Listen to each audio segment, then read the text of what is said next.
कर्पूरीगौरं करुणावतारं संसारसारं भुजगेन्द्रहारं सदा वसन्तं हृदयारविन्दे भवं भवानी सहितं नमामि। श्री शिवाय नमस्तुभ्यं। हर हर महादेव। शिव पुराण की इस श्रृंखला में आप सभी का बहुत बहुत स्वागत है। महादेव की कृपा सदैव आप पर और आपके समस्त परिवार पर बनी रहे। आइए सुनते हैं शिव पुराण की कथाएं। सूत जी कहते हैं, हे मुनियों, इस सांध्य का महात्म्य अत्यंत ही विशेष है। इसके संदर्भ में मैं आज एक प्राचीन वृत्तांत बतलाता हूँ, जिसे आप सभी ध्यानपूर्वक सुने। प्राचीन काल की बात है। पराशर मुनि के पुत्र तथा मेरे गुरु वेद व्यास जी सरस्वती नदी के तट पर उस समय तपस्या में लीन थे। एक दिन सूर्य के समान तेजस्वी एक विमान तीव्र गति से यात्रा करते हुए भगवान सनत कुमार के यहाँ जा पहुँचा। उस समय मेरे गुरु ध्यान में मग्न थे। जब उनकी निद्रा ध्यान से टूटी, तब आपने अपने समक्ष ब्रह्मा के पुत्र सनत कुमार जी को उपस्थित देखा। यह देख करके उनके श्री चरणों में उन्होंने प्रणाम किया और मुनि ने उन्हें अर्घ, पाद, आसन इत्यादि प्रदान करके देवताओं के समान तुल्य बैठने योग्य आसन भी अर्पण किए।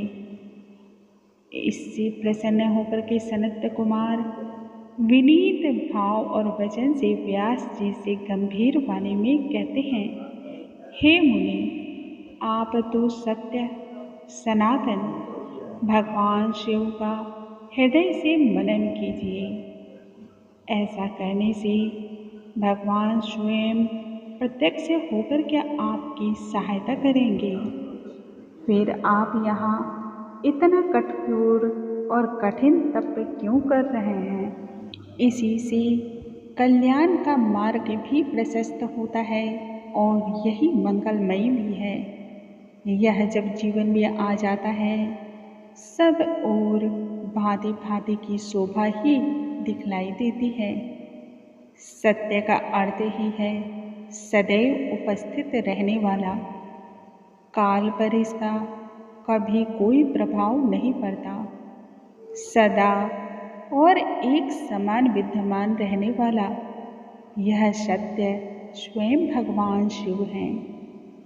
सनत कुमार जी महर्षि व्यास को समझाते हुए फिर कहते हैं, हे महर्षि, सत्य पदार्थ भगवान शिव स्वयं ही हैं। भगवान शंकर का श्रवण, जाप, कीर्तन, मनन करने से ही उन्हें प्राप्त कर सकते हैं और यही सर्वश्रेष्ठ साधन भी है। वेदों में भी इसे ही सही साधन बतलाया गया है और यह सर्वश्रेष्ठ है। पूर्व काल की बात है, मैं अनेक जगहों पर और अनेक साधनों के भ्रम में पड़ करके घूमता घूमता मंदराचल पर्वत पर जा पहुँचा। वहाँ पर कठोर तपस्या में लीन हो गया। फिर भगवान शिव की आज्ञा से वहाँ पर नंदकेश्वर आए। उनकी मुझ पर बहुत अधिक दया थी। स्नेहपूर्वक और प्रेम भाव से मुझे उठाते हुए भक्ति का उत्तम साधन बतलाते हुए कहते हैं, भगवान शंकर का श्रवण, जप, कीर्तन, ये तीनों ही साधन वेद के सम्मत हैं और मुक्ति के साक्षात कारण भी बतलाए गए हैं। यह बात स्वयं भगवान शिव ने नंदकेश्वर से कहा था। अतः हे ब्राह्मण, आप श्रवणादि तीनों साधनों का बार बार अनुष्ठान करें। पूर्व काल के इस उत्तम वृत्तांत को संक्षेप में बतलाते हुए फिर वह अपने धाम की ओर चले गए। ऋषिगण तब कहने लगे, हे सूत जी, आपने श्रवण आदि साधनों को ही मुक्ति का उपाय बतलाया है, परंतु जो मानव श्रवण आदि इन तीनों साधनों में असमर्थ हो, तब ऐसा कौन सा उपाय करे जिससे उससे मुक्ति की प्राप्ति हो जाए। बिना कर्म के द्वारा ही और बिना यत्न के द्वारा ही उससे भला क्या मोक्ष प्राप्त हो सकता है। सूत जी तब कहने लगे शौनक से, हे ऋषिवर, जो व्यक्ति श्रवण, कीर्तन और मनन इन तीनों साधनों के अनुष्ठान को करने में सामर्थ्य न रखता हो, वह भगवान शंकर के लिंग की एवं मूर्ति की स्थापना करे, प्रतिदिन उसकी पूजा करने से संसार सागर के संभव रूपी संपूर्ण बाधा से वह पार हो सकता है। यदि मनुष्य यह भी ना कर सके, तब अपनी शक्ति और सामर्थ्य के अनुसार धन राशि का दान ऐसे स्थान पर करना चाहिए जहाँ शिवलिंग की स्थापना उस धन राशि के द्वारा हो जाए या फिर शिव मूर्ति की स्थापना हो जाए। मंडप, गोपुर, मठ, तीर्थ एवं क्षेत्र की स्थापना करके एक बड़े उत्सव का आयोजन करना चाहिए। विभिन्न प्रकार के नैवेद्य अर्पण करने चाहिए। तरह तरह के पुष्प, धूप, वस्त्र, गंध, दीप और अलग अलग प्रकार के सुगंधित व्यंजन का भोग लगाना चाहिए।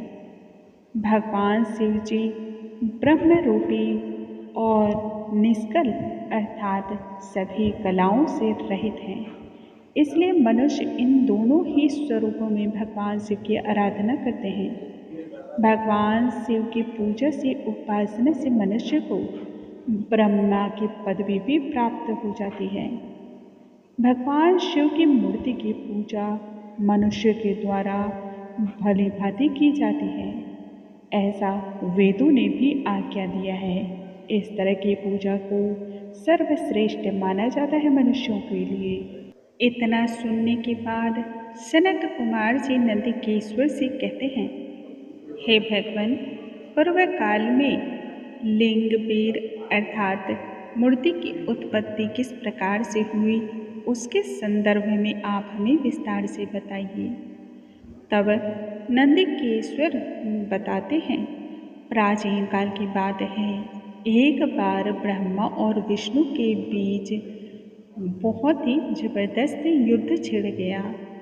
उनके बीच स्तंभ रूप में तब शिव जी प्रकट हो गए।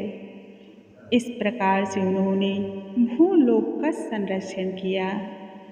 महादेव जी की पूजा लिंग के साथ साथ मूर्ति पूजा के रूप में भी उसी दिन से जगत में प्रचलित हो गया। अन्य देवताओं की साकार अवस्था में पूजा की जाती है, अर्थात कि मूर्ति के स्वरूप में पूजा की जाती है, जो कि सभी फलों को प्रदान करने वाली होती है। परंतु एकमात्र भगवान शिव ही ब्रह्म रूप होने के कारण निराकार बतलाए गए हैं। रूपवान होने के कारण उन्हें सकल स्वरूप भी कहा गया है। इसी के लिए उनकी दोनों ही स्वरूपों में पूजा की जाती है और ये दोनों ही पूजा करने से सार्थक मंगलमय फल की प्राप्ति होती है। इसी के लिए कहा गया है, भगवान शिव का लिंग स्वरूप में तथा उनकी प्रतिमा के स्वरूप में, दोनों ही स्वरूप में मनुष्य को पूजा करनी चाहिए। ये दोनों ही चीज़ें मनुष्य को भोग और मोक्ष को प्रदान करने वाली होती हैं। नंदिकेश्वर इसके आगे फिर कहते हैं, पूर्व काल में भगवान श्री विष्णु अपनी पत्नी लक्ष्मी जी के साथ शेष शैया पर शयन कर रहे थे। ठीक उसी समय ब्रह्मवेत्ताओं में श्रेष्ठ ब्रह्मा जी वहां आ पहुँचे। तथा परम सुंदर कमल नेत्र समान भगवान विष्णु से पूछने लगे, तुम कौन हो जो मुझे आया हुआ देख कर भी धृष्टता के समान शयन में लीन हो। हे पुत्र, उठो और अपने पिता का सम्मान करो।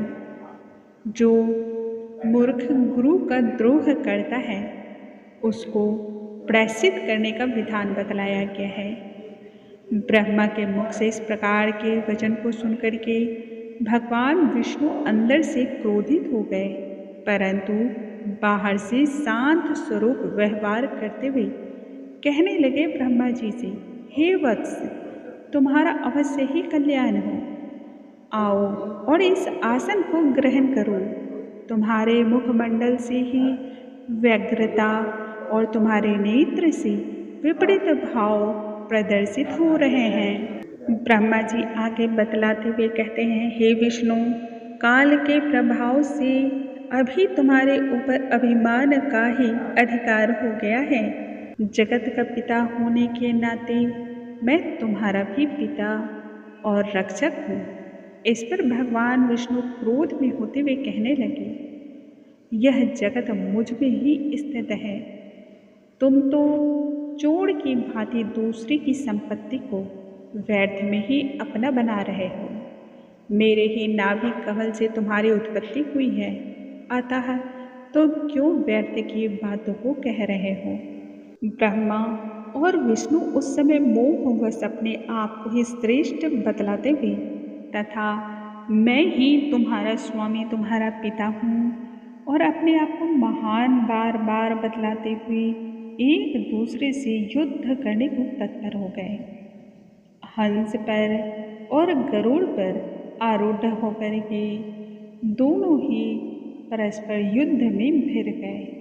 उन दोनों को युद्ध करते हुए देख करके दोनों के गण भी आपस में युद्ध करने लगे। उस समय आकाश में सभी देवी देवता युद्ध को देखने की इच्छा से अपने अपने विमान पर आरूढ़ होकर के जा पहुँचे।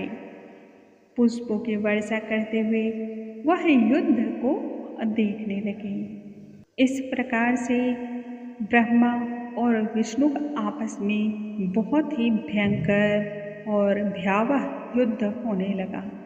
युद्ध को देख करके सभी देवगण राजविपल्लव के समय ब्राह्मणों के समान अतिशय दुखी और व्याकुल होकर के विचार करने लगे, जिनके द्वारा सृष्टि का पालन होता है, जिनके द्वारा सृष्टि का प्रलय होता है और जिनके आधार पर ही रचना की जाती है, वही यदि इस इच्छा और तृष्णा से विनाश कर देंगे तब तो किन्हीं में भी फिर इसे रोकने का सामर्थ्य नहीं है।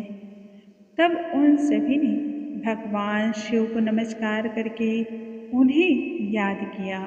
डर और भय से कांपते हुए सभी देवता मन ही मन इसके समाधान हेतु उस स्थान पर चले गए जहाँ महादेव जी विराजमान थे। कैलाश पहुँच करके उन सभी देवताओं ने शिव को प्रणाम किया और उनकी स्तुति की।